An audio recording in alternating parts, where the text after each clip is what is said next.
Sorry. Thank you for coming. I know everybody's busy and has busy afternoon schedules.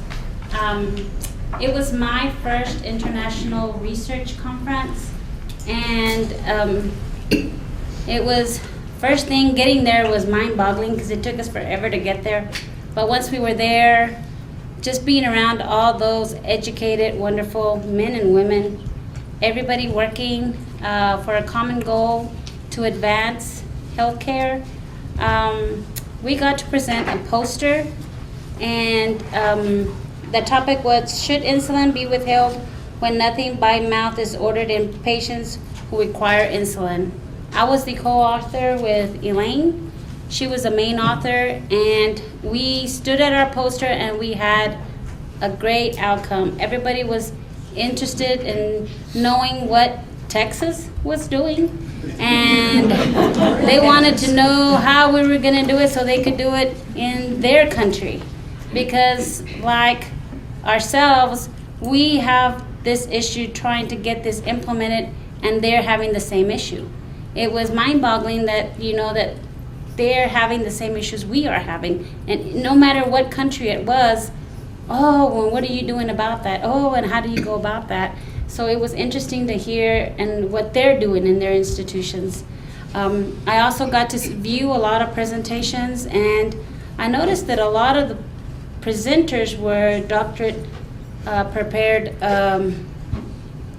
nurses, and there was a lot of professors. So it was interesting to hear them talk and to see them do their presentation. Some of them we did concurrent sessions, and their presentation was so long, but they only had like a 15-minute window, but they kept going because they wanted to get their information across, just like we would, And, they would say, the time is up, and they kept going. But everybody was there for a purpose. Their purpose was to get their information out there so we could implement their ideas to what's best practice for our nurses. Everywhere we went, we networked, even as we traveled. When we were off the conference, we met other people from other countries, and we sat by them and we ate dinner and we talked about nursing. That's all we did, talk about nursing, what we did, how we did it, and it was just mind-boggling, their techniques, their way of doing things. And then we brought a whole lot of that information back. There was one that was called Cold Lavender, and it was on nurses being burnout. And they would call cold lavender when a nurse was just feeling overwhelmed. And the chaplain would come and pull that nurse aside and talk to her. And if he thought that she needed to be off the unit, they would find somebody to replace her so she could go off the unit. So that was a really cool idea. And it was just awesome. It was so much to learn, few days to learn everything because there's so much information. There was just people from everywhere, and I loved it. And we submitted another poster, and we'll see another abstract, so we'll see if we get accepted again. Do y'all have any questions? No, sorry, then. That's okay. Okay. That's all I have. Well, Elaine? Yeah, thank you. I have a few notes. It's been 6 months, so I had to really think. My memory's not quite as good as it used to be, so I had to think about that trip. But it was a fun time. I didn't actually think I could make that long of a trip, but I did. I survived. And so the one thing that I really noticed was that we were all there for the same reason. We were all there to either impact patient care or to make things better for students. Many of the faculty did presentations on how they could make just learning better for student nurses. And so I noticed, I've been to a lot of other conferences that had probably twice the amount of people. And so in my mind, it was just going to be packed, and it wasn't. There was about 900 people. So But then you have to think, well, who is here? It's people doing research, and so there's not that many nurses, when you think about it, that love research and are there doing active research and or presentations or whatever. And people are passionate about what they present. You know, they're not there just to talk about something that they just, you know, want to talk about. I mean, just kind of pull out of the sky. It's something that they are very passionate about. One thing I noticed with the posters was that I was very proud of the way our posters looked. And I'm going to brag on our printing people here. I'm blank, the name of the... Marcom. We took a cloth poster, not knowing, to me, all I could think of was cotton fabric, you know, and I couldn't even visualize what that would look like. So I just brought, and we had a bright yellow one, and we got many compliments on what it looked like. It laid very well, it packed very well, it folded up in a suitcase, and it went with us. And so when I looked around, I thought we had some of the best quality posters of anywhere, probably, and I had to think, well, many people traveled from countries that maybe didn't have access to such quality printing as what we did, so it made me very thankful. The networking was really awesome. I met, and she emailed me. All I remember is Dr. Ola from Lebanon, who taught in a Lebanese school, BSN school, and so she emailed me when I got back. And then I had another lady that phoned me that wasn't there but read off of the Virginia Henderson website the topic and wanted more information. And so, you know, it's a way to get our word out, what we're looking at and what may help advance practice and improve patient outcomes. We traveled on our excursions. There was one in particular that we met a couple of PhDs who were on faculty at the University of Michigan, and we had a blast. One of them, or both of them, came and talked about, it was some sort of depression screening. And so when you get to really visit with someone, why did you choose that? You know, and you start digging and learning and hearing, and usually it's their story or a story of their loved one. And so that part was really neat to be able to. And then we roomed with not in the same room, but the same floor, the same hotel. And so you would run into people from all over the world. And so it was very, very good, very fun. I would encourage anybody. I didn't want to go. I had no interest in going. I knew it was going to be very expensive. And I knew it was just a long ways. And I thought, I don't know that I have that kind of money. Well, fortunately, we were able, because of LCU, to be able, we all got scholarships to go, and which helped a lot for the expenses. And we had money from our employer, and Sigma Theta Tau also gave money. And so when you get back, you see that, and then part of you says, then I want to give back. I want to increase my giving so that other people can learn and go on these trips and have wonderful memories. So I encourage any of y'all to go forward if you're ever thinking about it. Thanks, Elaine. Mm-hmm. Laura. Yes. I'm from Covenant Children's Hospital, and so I had the opportunity to present my poster and had our Covenant Children's logo. And actually the most business that I got at my poster was a great surprise that there was a children's hospital in Texas, and then in where? Lubbock, Texas. So my topic was nursing and physicians working together to move their unit forward. And we had some discussion about that, but the greatest thing that we find in children's hospitals is after a pediatric death. And there were many posters. There were talks about how to care for the nurses and the physicians after they've experienced a death.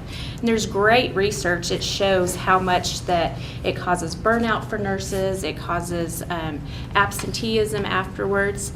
and everybody knows that there's a problem, but there's no solution as of yet. And so to talk to different people that I feel like we're kind of stuck sometimes in how we need to move forward with this, and it's a worldwide problem. What do you do? And so I've also been in contact with others that have emailed, and they want to know, if we come up with something in Lubbock, Texas, can we share with them, and how can we move forward to care for our caregivers? Again, Lubbock, Texas, you had to say it several times, Lubbock, and there is a children's hospital there. We traveled also and got to travel with PhD lady and gentleman also, and they were adults, and so they were just impressed even that there was pediatric nurses. How do you do that? How does that happen? So there was a lot of conversation afterwards about caring for the caregiver, and that's something that we're all trying to do. That's something that worldwide we've got to take care of ourselves. And there were not just pediatric nursing, there were many posters and presentations on caring for the nurses, and so that we can all take care of ourselves and be able to provide the best care for our patients. And that is, that's significant across the board. That's what everybody wants to do. Again, traveling was fabulous. I got to see penguins in the wild. I saw some lions in the wild. And who gets to say that they've done that? And again, without the help of LCU and then also Covenant, this is something that I would have not been able to do. And such an experience and such an honor to be able to go represent where you're from, where you went to school, where you work, and what you're passionate about. So if you have something that you are passionate about, move forward with it. Go with it, and you're going to meet tons of people that are doing the same thing. Thanks, Laura. Brenda. Okay, thank you. Well, it was such a distinct honor to be able to go to Cape Town this past summer, and I would want to sincerely thank the Lubbock, the LCU Alumni Association, and then the Sigma Theta Tau Iota Mu chapter, and Friends of Nursing at Covenant for the monies that they gave me to go. And the poster presentations were great and informative. I had my poster there on med administration barcode scanning verification. A lot of people stopped by that were truly interested in it. And then I, in turn, saw a lot of great posters that were interesting. And then the concurrent sessions were really great, and the classmates that were in there were very engaged. Some of the classes, the topics I attended that I found really informative were some classes on bullying in nursing. In fact, Dr. Ford and Dr. Long, or Dr. Ford gave one, and there was other classes on that same topic. So it's quite an interest among everyone. And then there was a really great class on that hazards for night shift workers. Since I used to work night shift, I found that very interesting. And the other thing that I really loved and got a lot out of was a class I went to on how to get published, because I was trying to get published. So it was a fantastic class. All of the classes were. And also, while I was attending, I did an informal survey of participants because I'm on the Staffing Effectiveness Council at my workplace. It's one of our shared governance councils. And so I decided to set about doing a survey on what the staffing patterns were. And so I inquired of everyone I came across, and there was a lot of people there that were educators and a lot of administrators. So that's not the population I was looking for. I was looking for bedside nurses, and there were some there. And so, but to get to all them, I had to go through a lot of administrators and educators. And then when I found anyone that worked in a clinical setting in a hospital, then I, tried to drill down a little more to be sure I was comparing apples to apples. And I talked to nurses from hospitals in Texas and all across the U.S. and in many other countries. And just, at least in the U.S. and Texas, hands down, it was 1 to 3 nurses, patients per nurse in ICU, and 5 to 6 or sometimes 7 in med-surg. And then all of the, many of the countries especially the African countries and some others, had 10 to 12 patients per nurse. And so I was trying to drill down and, see what those nurses did. Did they do the same type of care when they had 10 to 12 nurses as we would do with 5 to 6? And it seemed pretty similar, though I had a little bit of trouble being sure we were comparing apples to apples because of the language barriers with some of the conversations. But I did also, all of these areas, everyone always had a nurse in charge, and then, total patient, what you would call primary care nurses. But another thing I thought was really interesting is when I was doing a little drill down trying to figure out what do these nurses do if they have that many patients. And I said, well, they all had aides too. And I was like, well, do the aides help the nurses, say, with blood sugar checks? Because I was trying to figure out how on earth would you take 10 or 12 patients? And I thought it was kind of humorous that this one lady said, oh, our aides do check blood sugars, but they're not supposed to. And so I thought that was kind of funny. In all settings, in all areas, there's always someone trying to do something that really not supposed to. But, you're really glad they're doing it sometimes. But, okay, strike that from your memory. I didn't say that. But anyway, those were all my notes. Anyway, I just wanted to say basically that the thing that I found most striking is that it seems healthcare is the same all over. We have the same issues, and everyone there was so interested in furthering their knowledge and giving good care to their patients. Thanks, Brenda. Cheryl May. I'm very fortunate and blessed that I was able to go to Cape Town thanks to LCU, Covenant, and the Sigma Theta Tau. I presented our research. I'm a co-author with Jamie Roney's capstone. It's a STAR 2+. The research we did at Covenant, at SICU, the pediatric floor, and oncology. We research about nursing workarounds, and I have a lot of nurses that went and asked about our topic. We use this the little cards that whenever nurses encounter some problems, we would write in there and hopefully find a solution. And so I was able to tell them that, yeah, you can use this in your unit and stuff like that. So a lot of the managers actually went and took pictures of what the card looked like, and so they can improvise and do something in case they have some problems, and they can find a solution by using the same approach. And so I enjoyed it a lot. I love travel anyway, so that was really a plus. And meeting a lot of people, and I also volunteered as a moderator, and it was pretty neat that I get to be part of the presentation, not just and so I learned more about the topic. And the two of us, Kim and I, really went through, checked every day on what research we want to attend and what classes we want to attend. And so we were running almost every hour. Let's go there.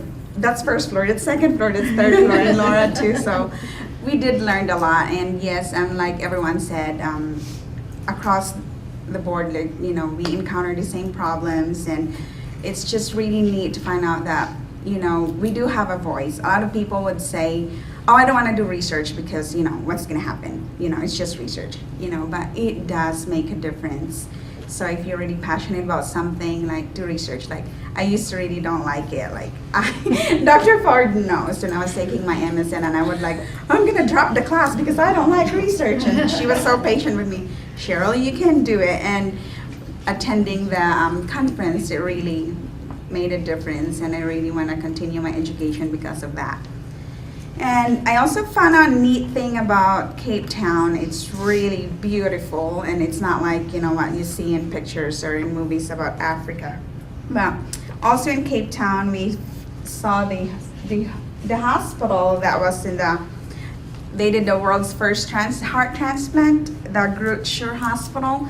We wanted to visit, but the weather didn't cooperate with us. It was winter, and it was always raining, and so they have well-established transportation in there, and people are very hospitable. Uber. The food was great, and there's Uber. There was Uber. So anyway, it was a wonderful experience. Thanks, Cheryl. Melissa? Okay, first of all, I'd like to ask, how many of you have been on a trip through the LCU program? Can I see a show of hands? It was magnificent, wasn't it? Wasn't it enriching for you? Okay, that's exactly how we all feel. The rest of you that haven't been on one, please talk with someone about going on one, because it's a life changer. You not only meet new people from different areas that are looking for the same goal, the same answers you are, but you also get to experience the people where you're at, the culture. The food was fabulous. The people were fabulous. I mean, we met so many nice people. We walked a lot. We walked a lot. Let me just say that. It was beautiful. The weather was nice, except when it was raining, of course, but we dealt with the rain and walked in the rain some.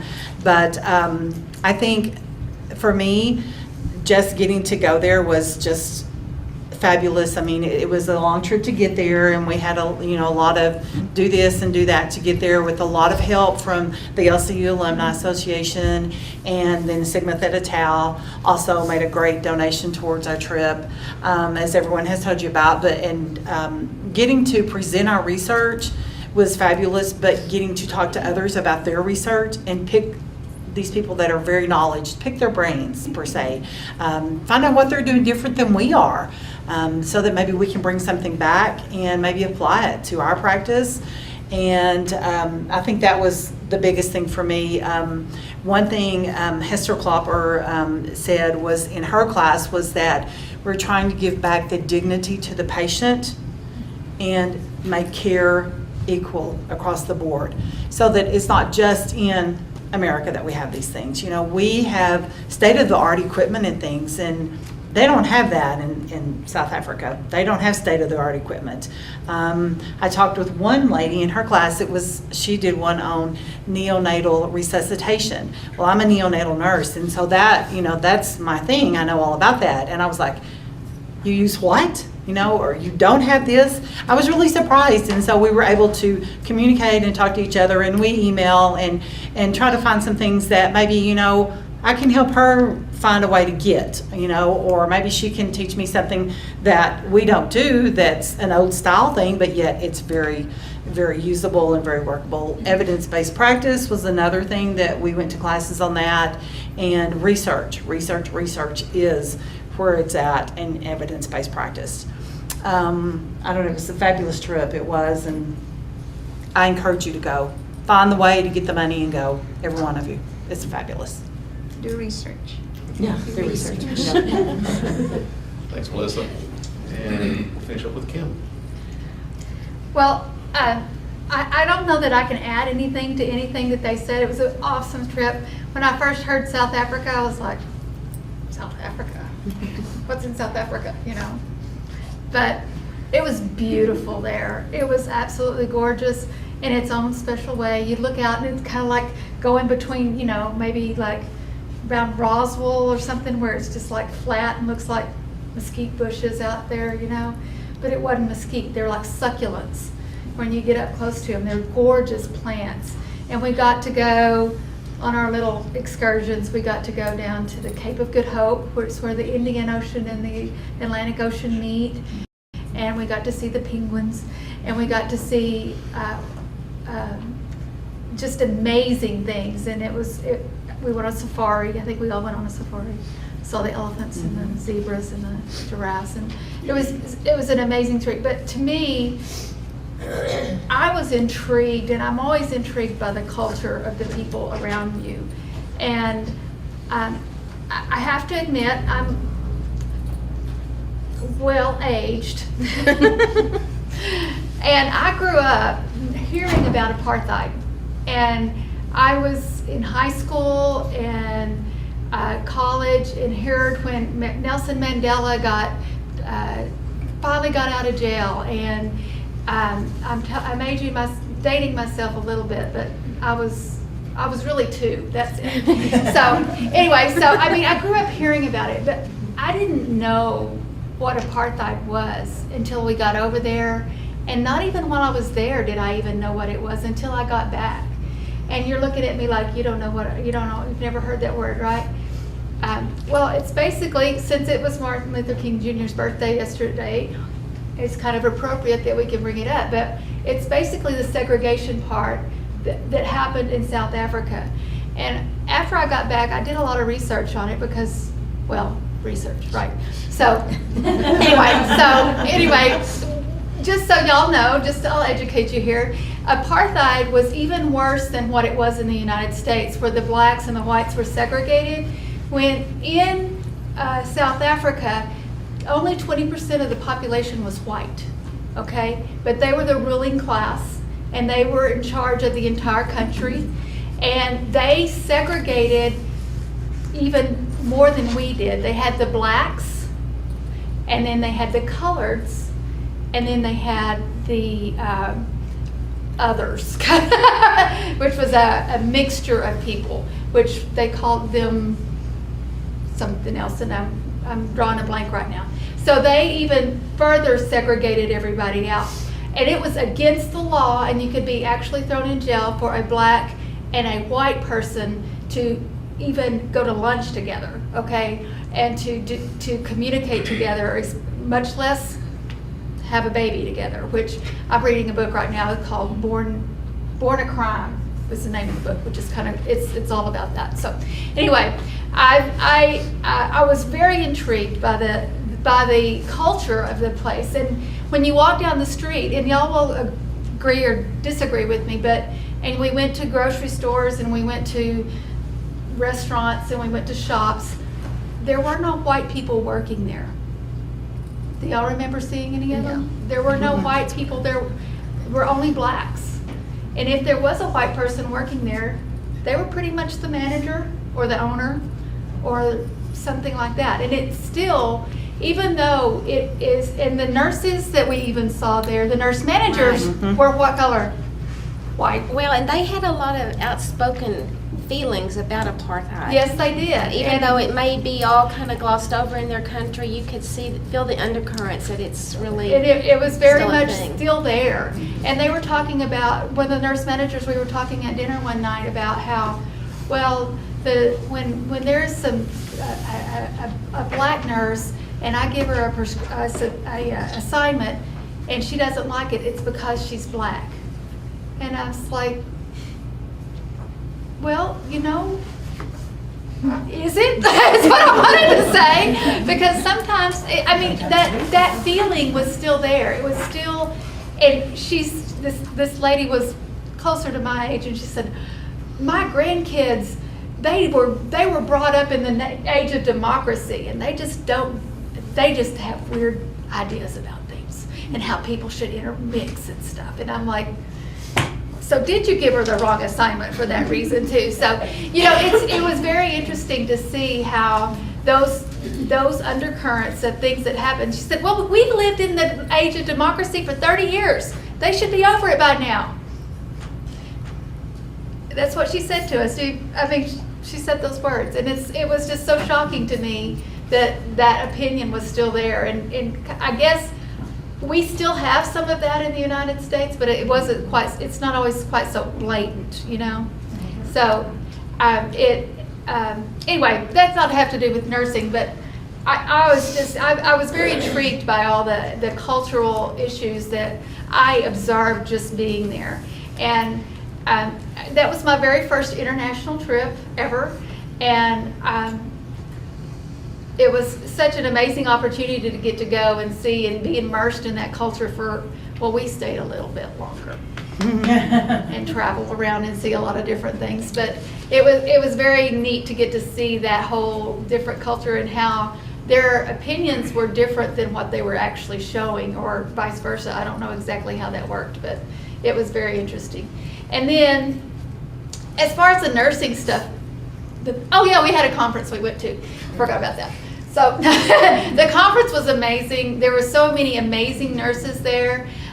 one of the I'm a rehab nurse. I'm the nurse manager at Trust Point Hospital. And my paper was on how teaching the patients, it's an infection control thing, but poster really, but really one of the basic things of our infection control policy is to teach the patients to wash their hands, which really cuts down on the infection rate. How about that? So anyway, so we, that was kind of the gist of my poster, and it was really amazing because the poster presentation was just such a small part of what we learned there. It was very nice to get to go and to get to present your information, but you get to go and you can see all these different places. I went to one of the little breakout sessions that I went to was talking about promoting women's health. And every person in there from different countries have the same problems as we do here in the United States about women not doing what they need to for their own health care because they're serving their families, or they're serving a man, or that they're getting beat up by their domestic partner or something like that. And all of those things were so universal across not just the United States, but across the world, you know. It's very eye-opening to see. And what was really kind of interesting, I went to another one that was presented by a group of people about their CVA treatments for patients in the Netherlands. And she presented a paper as one of her references, which was written by my sister-in-law who lives in Seattle. So it was kind of funny to get to see somebody, hey, I know her, that's Deborah. So that was kind of neat to get to see that. So how we're all interconnected somehow. In South Africa, we get to see my sister-in-law's name on the screen. So it was really interesting to get to do that too. But if you ever get the chance to go and see other people, how other parts of the world are nurses, it's very interesting. And I guess that's all I have to say. I just want to say thanks to the Alumni Association for sending us. Thank you so very much. I appreciate it. It was great. Thanks, Kim. I got just a couple questions for the panel. If I was thinking about going on a trip like this and going to do a presentation, and any of you can answer this, how did you feel as far as the level or the caliber of your research and your presentation? How do you feel like it compared to others from around the world? I think our posters could go up against anyone, and that's probably because of our instructors here at LCU really made us toe the line when we were doing our work. And we would submit it, and they would make a few recommendations. And anyway, it was good quality work, and I think they looked as good or better than many that were there. I think we have one of the best. I mean, we have the best posters. Some were like missing things. It was like Yeah, you could go say, like, what's the question? But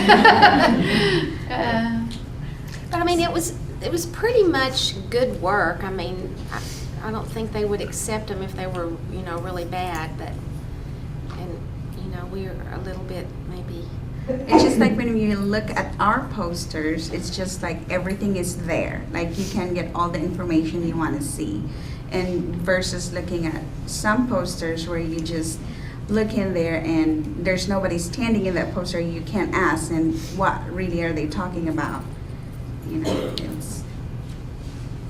So anyway, if you have Dr. Ford or Dr. Long, they're not really torturing you. They're making your work worthy of an International Nursing Research Conference. Though I used to say they were trying to kill me. She made it, survivor. I remember when we were trying to get ours uploaded, and you have to wait and wait, until you hear back to see if it was accepted. And you're thinking, I don't even have to worry about even thinking about going because it won't be You'll never scholarly upload. enough. And then you get this message that says, hey, yours was accepted. And then you think, well, they must be pretty desperate for posters.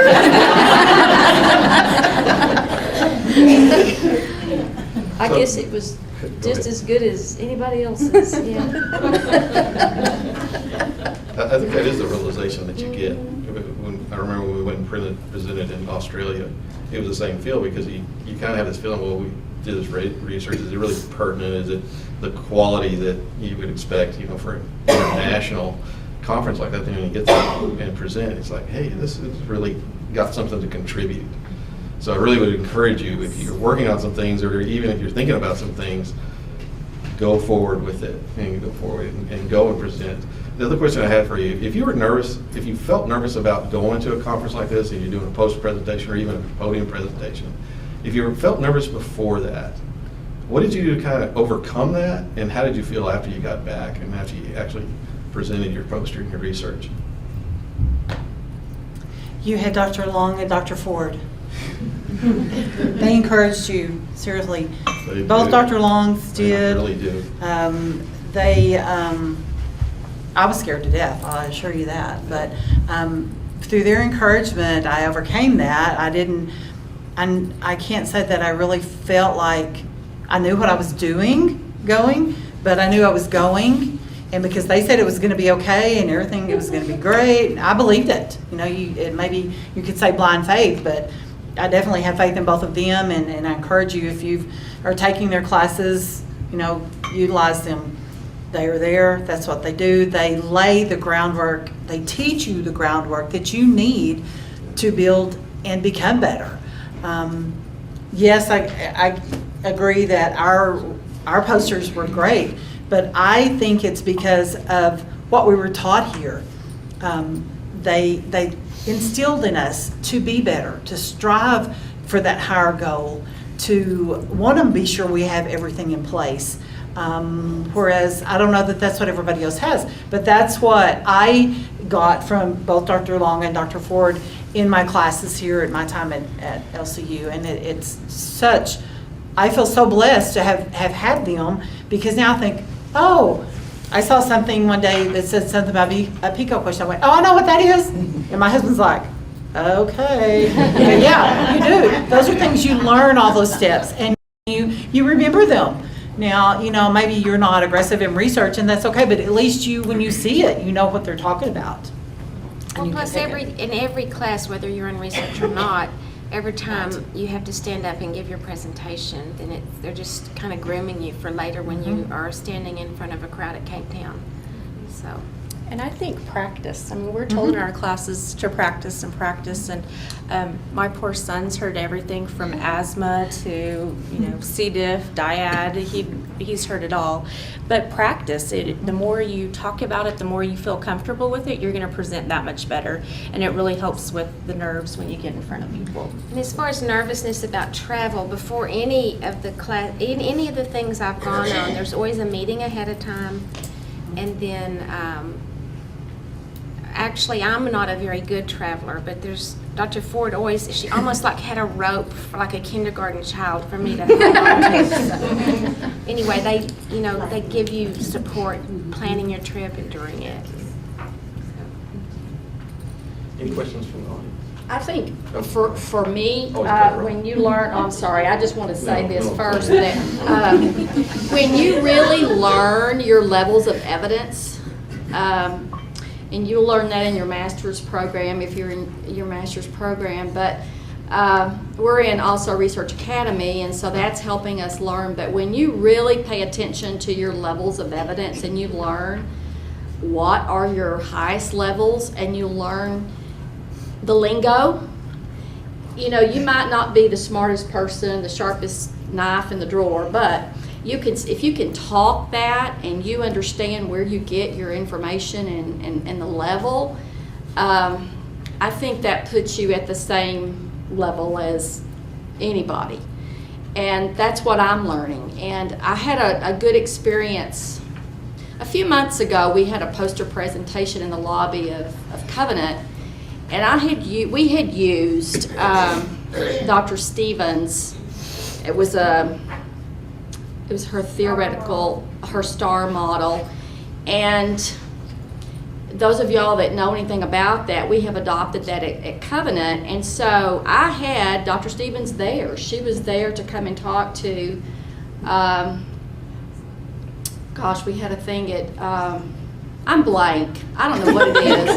Anyway, she was there. She was there to look at our, and then we had a thing, a luncheon, and so she was there, and she saw that we had used her model.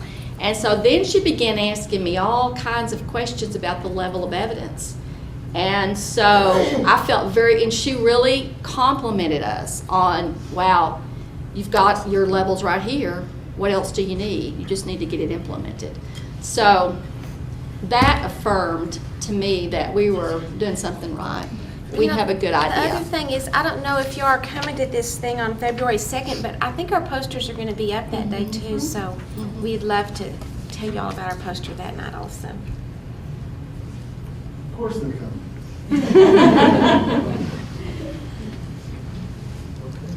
Terry, I would just like to say thank you to all of y'all for representing us here in West Texas. You represented our nursing schools, you represented our hospitals, you represented our practice, and you represented our community. And so for that, thank you very much. And some of y'all even represented our work that we do. So on all levels, thank you for being our ambassadors to South Africa. And you make us proud. Thanks. It was our pleasure. Yes.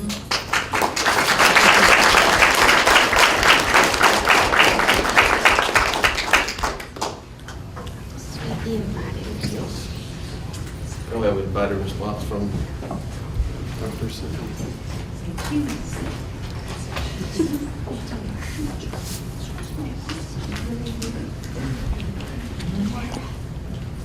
Thank you so much. Is this on? Is that working? Does that sound like it? Yeah. Okay. Thank you so much for sharing. I was meeting with them prior to their presentation saying, doesn't this bring back wonderful memories? And it really does. The other thing is, in this room right now, we have people who have conducted research, and I have my Intro to the BSN class in here as well. So we have a wide variety of knowledge base here. So I hope that this is exciting to each one of you because you can see what can happen. These scholars didn't really talk to you about the hard work that they did, but they worked very hard. And it was like they said also that you had some revisions to do, didn't you? You know, we would give you some feedback and we would want to help you look at this, try this, and think about it this way. So these scholars right here have worked very hard, and they shared some of the fun part and some of the reward of that. But don't not believe that they worked hard, and they did a very fine job, and their posters were well done and represented our area very well. I wanted to share a short story with you before. I have a handout too, a yellow handout. Did everyone, while I'm talking, you might grab a handout. Okay. A few years ago, Dr. Long went to a nursing conference, and she came back and she told me that she saw the instructor going along the crowd, and she had all of her students lined up behind her, and they all had matching yellow jackets. I think that was when an idea was born that Dr. Long wanted to take our students to I know she always wanted to, but she really came home with a renewed passion. And look at all of these. We would just walk around with these guys all over Cape Town, and we didn't get matching jackets, but it was okay. I brought you a few thoughts because we do have a variety of levels of scholars in the audience today. What I want you to know that in nursing, you're seeing the emphasis for evidence-based practice and research from all of our leaders in nursing. First of all, I have the Robert Wood Johnson and the Institute of Medicine report. Now, this is a little bit old. You may have heard this. This is in 2008. But what they said is that they set a goal that they wanted nurses to become better consumers of research and implementers of evidence-based practice. And they give some reasons here. You know this. Our patients, the need for highly educated nurses. The first is that we know our population is getting older, aren't they? So we have an elderly population, but because of good medications, health practices, we're living longer. And so nurses are caring for more elderly people. The second thing is our patients are sicker. They have multiple disease processes going on, so you have a complicated patient. And then I want you to look at number 2C. What was the recommendation? Research and evidence-based practice and teamwork and collaboration. This is the recommendation from the Robert Wood Johnson and the Institute of Medicine. So this is a huge organization telling the United States of America nurses, this is what we need to set as our goal. And finally, they have the recommendations as number 3. They want to increase the number of nurses with baccalaureate degrees to 80% by 2020. They want to double the number of nurses with a doctorate by 2020. We're making progress on that. At the last Deans and Directors meeting that I went to, DNPs are up 29%. We've got to work on the PhDs though, guys. It was only up 2%. But we are making progress on doctorally prepared nurses. That's fantastic. Ensure that nurses engage in lifelong learning, and then enough nurses with the right skills was one of their other recommendations. Another very important agency that's promoting research is our accrediting agency. The Accreditation Commission for Nursing Education accredit both the Covenant School of Nursing and all of our programs here in the nursing department. So look at that. They want to encourage processes, functions, publications, and you see also research is listed in their mission, all right? Also, I had to say a few words about Sigma Theta Tau. Sigma Theta Tau Iota Mu is our local chapter, and they are so strong, and they are so supportive. You heard these scholars share with you how they supported each one of them to go and be presenters to the Iota Mu, to represent the Iota Mu chapter. So that's phenomenal. And you can see that in the Iota Mu Sigma Theta Tau mission statements you see there, it's also mentioned that they support interdisciplinary teams that propose diverse and innovative research initiatives. And finally then, the International Collaborative Research Guidelines. Both of these organizations fall under the umbrella of Sigma Theta Tau. They also advance scientific base of nursing practice through research, the dissemination of research findings, and fostering global linkages and collaborative relationships among nursing scholars, leaders, and practitioners. After what these scholars have said, do you believe that that's what they actually did? Look at those words. Didn't they do this? Fostering global linkages and collaborative relationships. How many of them mentioned people that they met actually while they were there, nurses from other countries? Global linkages among scholars, leaders, and practitioners. I have to share a little bit about Dr. Ellen Fineout Overholt 2 years ago was their distinguished speaker, and Dr. Melnick. And this is Dr. Melnick right here. She's in the red tank top in the front. Dr. Bernadette Melnick wrote Implementing Evidence-Based Practice. She's phenomenal. And there you see, I don't know where Elaine and Martina were. We missed the picture op with them. But these two ladies on the front are editors, and they had just done a presentation on how to become published. And so we gathered around them and captured a picture. Now, Dr. Melnick is coming this spring, March 9th. She will be our distinguished speaker for our event this spring. So I'm very excited to get her. She comes from Ohio State. But what I brought to you next then, Elaine shared that Dr. Stevens has her STAR model. Well, Dr. Melnick and Dr. Fineout Overholt also have a model, and I brought this to you too, so you'll find some different models. And so when we cultivate a culture of evidence-based practice, what's step one? Cultivate a culture of inquiry. Every one of their projects was something that they were passionate about. You that are in the audience that have done a research project, you chose something that you were passionate about, something that was near and dear to your heart, something that you noticed in practice. Is this the best way to do this? Do you think there might be a better way to do this? So it says cultivate a spirit of inquiry. Ask a question.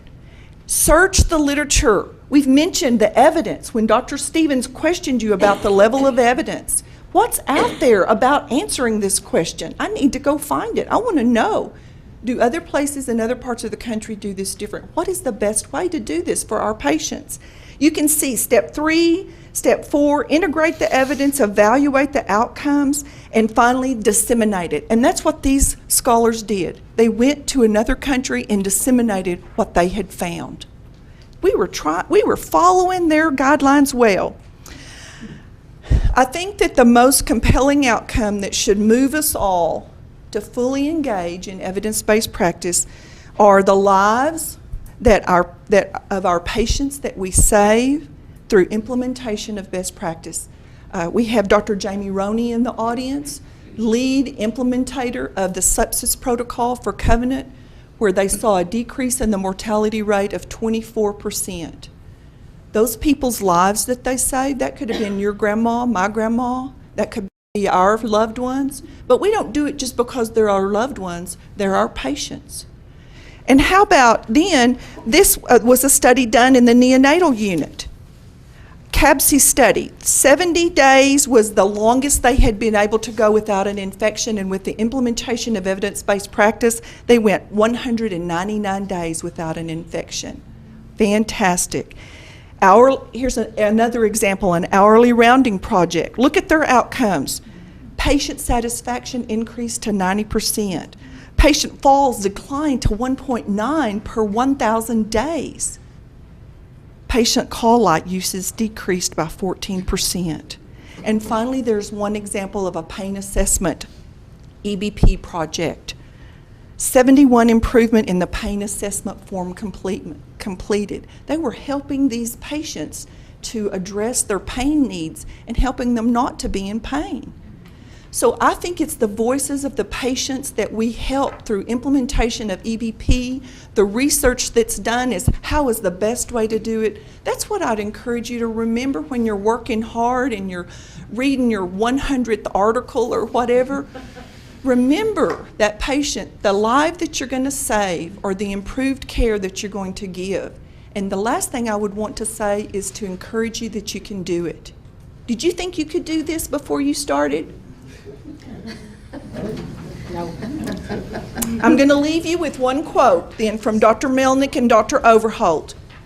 Accepted norms are not sacred.